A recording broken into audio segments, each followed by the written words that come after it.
नमस्कार मैत्रिणींनो, तर आज मी घरच्या घरी फ्लिक्स कसे कट करणार ते तुम्हाला मी दाखवणार आहे। सगळ्यात आधी केस विंचरून घ्यायचं आहे, मधलं पार्टिशन करून घ्यायचं आहे आणि इथे समोरच्या केसांचा असं समोशाचा जसा आकार असतो किंवा त्रिकोणाचा जसा आकार असतो तसं आपल्याला पार्टिशन करून घ्यायचं आहे।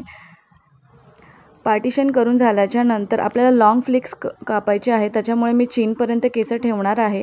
चीनच्या पुढे आपल्याला केस व्यवस्थित चीनच्या पुढचे जे केस आहेत तिथे आपल्याला कट करायचं आहे। तर इथे व्यवस्थित सरळ कधीच कट करायचं नाही, कारण आपल्याला लेअर फ्लिक्स कापायचे आहे, तर त्याच्यामुळे आपल्याला त्रिकोणासारखा आकार येईल अशी कट करायची आहेत, तिरकस अशी। तर तुम्ही बघू शकता व्हिडिओमध्ये मी दाखवले असं त्रिकोण झाला पाहिजे कट करून झाल्याच्या नंतर। आणि व्यवस्थित असं पुन्हा एकदा केस विंचरून घ्यायचे आहेत। केस विंचरून झाल्याच्या नंतर तुम्ही बघू शकता की आता आपली केस जे आहेत ते आता लेअर पडलेलं आहे। तुम्ही बघू शकता लेअर, हे असे लेअर पडतात। जर व्हिडिओ आवडला असेल तर नक्की लाईक शेअर सबस्क्राईब करा। थँक्यू।